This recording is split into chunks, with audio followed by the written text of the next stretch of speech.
Bonjour à tous. Est-ce que l'énéagramme est utile à nous tous? On aurait envie de dire oui. Connaître notre profil énéagramme n'est jamais perdu. Ça met en lumière des freins quand même, des programmes assez inconscients. L'attention première, la compulsion énéagramme, les vasanas, les états internes, la tendance passionnelle.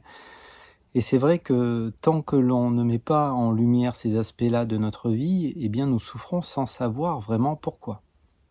Donc on pourrait avoir envie de dire que oui, l'énéagramme peut nous être utile. Mais il y a un cas de figure un peu particulier. Et ce cas de figure un peu particulier, c'est lorsque l'identification au mental a été totalement rompue.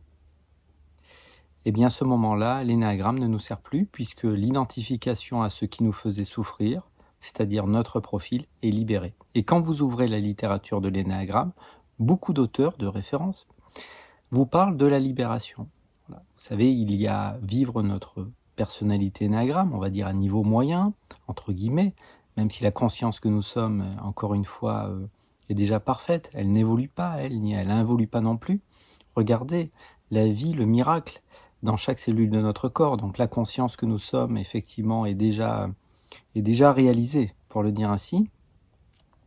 Alors effectivement, l'énéagramme va vous montrer le chemin involutif, Qu'est-ce qui se passe quand ça va mal? Le chemin évolutif, quand on se libère de certaines choses, quand on commence à être plus présent, que certains programmes subconscients ont été libérés. Enfin, c'est vraiment dynamique. L'énéagramme, c'est pas enfermant, donc c'est vrai que c'est plaisant. Mais enfin, il y a un cas de figure un peu particulier. Et comment ce cas de figure peut être vécu? Alors, soit parce qu'il y a eu un très grand chemin d'intériorisation, des milliers d'heures de méditation, un choc émotionnel brutal, quelque chose qui a coupé court avec l'histoire qui se racontait.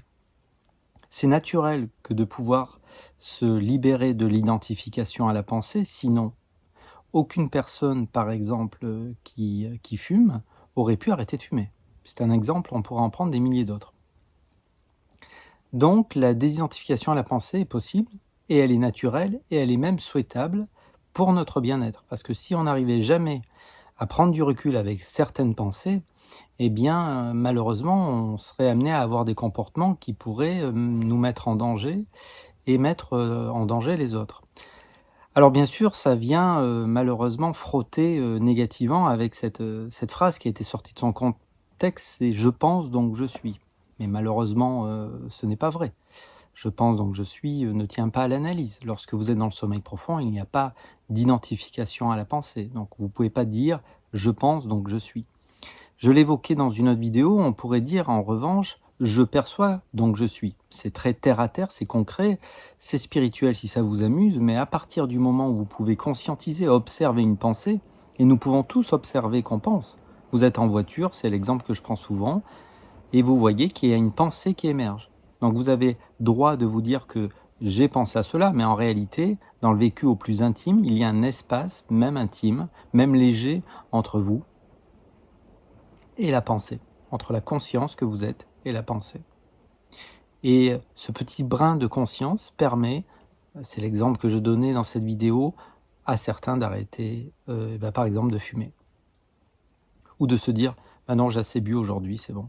Non, je ne vais pas aller courir aujourd'hui, j'ai déjà couru hier et avant-hier, c'est bon, je suis fatigué. Donc c'est cet instant où on va s'écouter et où on va agir de manière spontanée. C'est bien ça l'enjeu. Certains se disent, mais s'il n'y a pas d'identification à la pensée, on va faire n'importe quoi.